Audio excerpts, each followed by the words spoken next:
ओम नमः शिवाय। ओम श्री विष्णवे नमः। आप सभी का मेरे YouTube चैनल पर हार्दिक स्वागत है। भगवान की कृपा सदा आप और आपके परिवारजनों पर बनी रहे।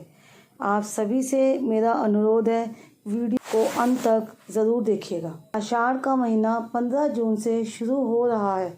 इस दिन मिथुन संक्रांति है। सूर्य वृष से मिथुन राशि में जाएंगे और चंद्रमा धनु राशि पर संचार करेगा। इस मास की शुरुआत शुक्ल योग और पूर्वाषाढ़ा नक्षत्र में हो रही है। ये भगवान विष्णु को अति प्रिय है। हिंदू पंचांग के अनुसार आषाढ़ मास चौथा मास होता है। इस माह में वर्षा होती है। इस माह का बहुत अधिक महत्व है। इस मास में भगवान विष्णु के 4 माह के लिए चिर निद्रा में जाकर विश्राम करते हैं। इस साल आषाढ़ मास 15 जून से व्रत पूजा साधना भक्ति का महीना आषाढ़ मास शुरू हो रहा है। ये समय बारिश का होता है, इसलिए कहा जाता है कि इस दौरान साफ पानी ही पीना चाहिए। आषाढ़ मास के शुक्ल पक्ष की देवशयनी एकादशी से चातुर्मास या चौमासा भी शुरू हो जाता है और देवी देवता विश्राम करने चले जाते हैं। इसलिए इस अवधि में शादी ब्याह जैसे तमाम शुभ कार्य भी बंद कर दिए जाते हैं।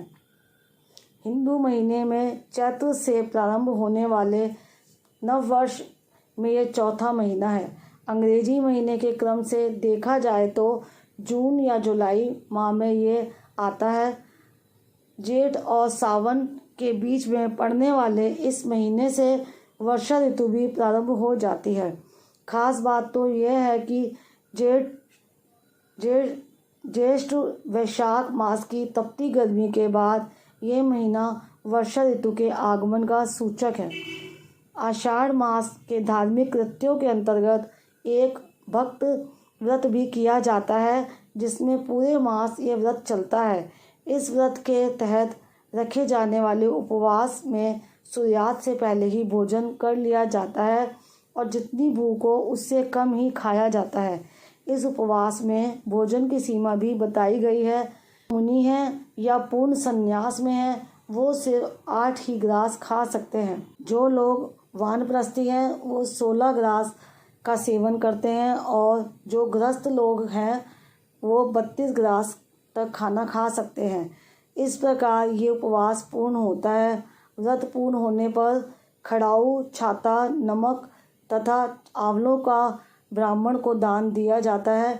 इस व्रत और दान से भगवान, जो लोग पूरे मास का व्रत ना ले पाए वह ये कार्य आषाढ़ मास के प्रथम दिन अथवा सुविधा अनुसार किसी भी दिन कर सकते हैं। आषाढ़ महीने के कृष्ण पक्ष की चतुर्थी तिथि को भगवान गणेश जी की पूजा और व्रत आरंभ करना चाहिए।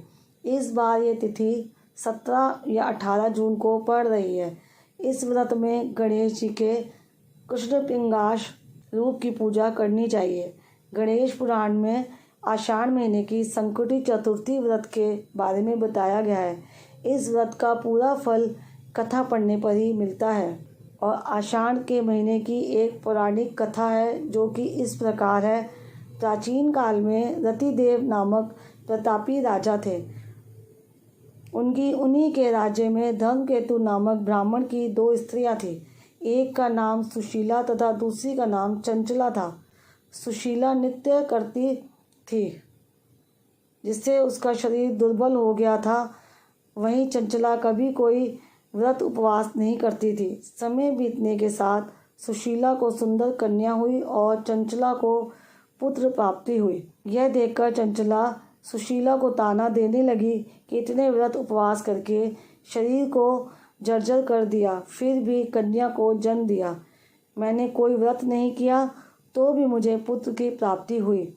चंचला के व्यंग से सुशीला दुखी रहती थी, लेकिन गणेश जी की उपासना करती रही। संकट नाशक गणेश चतुर्थी व्रत से गणेश जी प्रसन्न हुए और रात में गणेश जी ने उसे दर्शन दिए और कहा, मैं तुम्हारी साधना से संतुष्ट हूँ। वरदान देता हूँ कि तेरी कन्या के मुख से निरंतर मोती और मूंगा प्रवाहित होंगे। तुम सदा प्रसन्न रहोगी। तुम्हें वेद शास्त्र का ज्ञाता पुत्र भी प्राप्त होगा। वरदान के बाद से ही कन्या के मुख से मोती और मूंगा निकलने लगे। कुछ दिनों के बाद एक पुत्र भी हुआ। बाद में उसके पति धर्मकेतु का स्वर्गवास हो गया। उसकी मृत्यु के बाद चंचला घर का सारा धन लेकर दूसरे घर में रहने लगी, लेकिन सुशीला पति गृह में रहकर ही पुत्र और पुत्री का पालन पोषण करने लगी। उसके बाद सुशीला के पास कम समय में ही बहुत सा धन हो गया, जिससे चंचला को उससे ईर्ष्या होने लगी। एक दिन चंचला ने सुशीला की कन्या को कुएं में धकेल दिया, लेकिन गणेश जी ने उसकी रक्षा की और वह सकुशल अपनी माता के पास आ गई। उस कन्या को देखकर चंचला को अपने किए पर दुख हुआ और उसने सुशीला से माफ़ी मांगी। इसके बाद चंचला ने भी कष्ट निवारक संकट नाशक गणेश जी के व्रत को किया। कहते हैं इस चतुर्थी के दिन चंद्रमा दर्शन को बहुत ही शुभ माना जाता है। चंद्रोदय के बाद ही व्रत पूर्ण होता है। मान्यता यह है कि जो व्यक्ति इस दिन व्रत रखता है उसकी संतान संबंधी समस्याएं भी दूर होती है। अपयश और बदनामी के योग कट जाते हैं। हर तरह के कार्यों की बाधा दूर होती है। आषाढ़ माह धन तथा कर्ज संबंधी समस्याओं का समाधान होता है। आषाढ़ शुक्ल द्वितीया को यदि पुष्य नक्षत्र हो तो कृष्ण बलराम तथा सुभद्रा का रथोत्सव का आयोजन होता है। इस बार यह रथ यात्रा 1 जुलाई को ली जाएगी। आषाढ़ मास में ही गुप्त नवरात्र भी हैं। ये साल के दूसरे नवरात्र होते हैं। पहले नवरात्र चैत्र मास में होते हैं। इसी तरह अश्विन मास में तीसरा नवरात्र तथा माघ मास में चौथा नवरात्र मनाया जाता है, लेकिन साधारण गृहस्थ 2 नवरात्र ही जानते हैं। इन 4 नवरात्रों का उल्लेख देवी भागवत और अन्य पुराणों में भी है। 20 जून से गुप्त नवरात्र आरंभ हो जाएंगे। यह साधकों के लिए होते हैं। साधक गुप्त रूप से साधना कर माँ को प्रसन्न कर शक्तियाँ अर्जित करते हैं।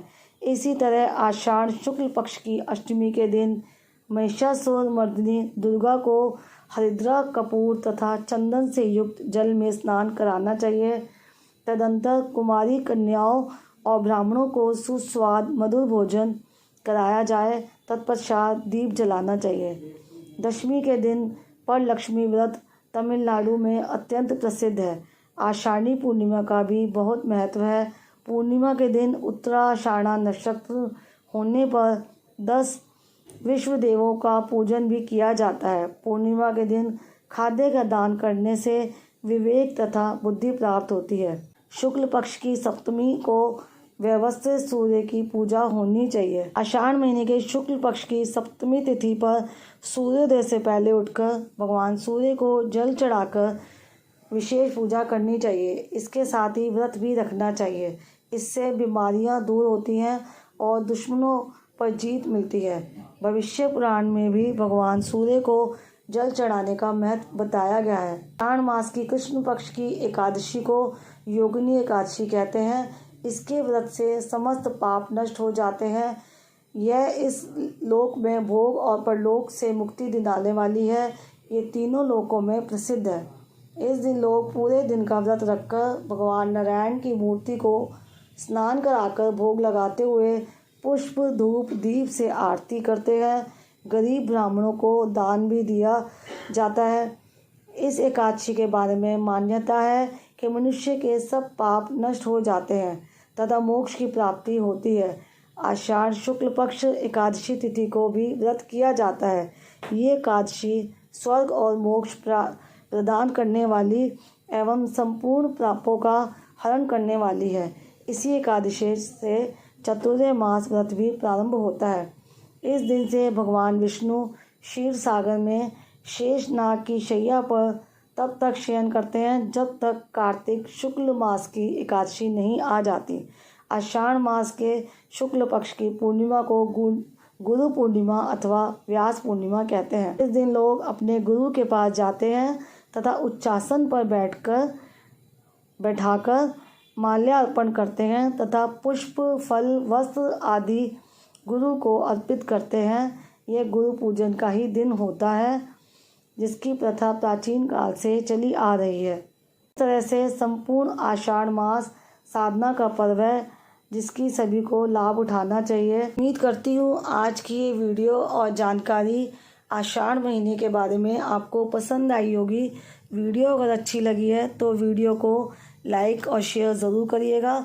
चैनल पर पहली बार आए हैं तो चैनल को सब्सक्राइब करने के साथ साथ बेल आइकन भी प्रेस कर दीजिएगा ताकि आने वाली वीडियोस की जानकारी आपको समय पर प्राप्त हो सके।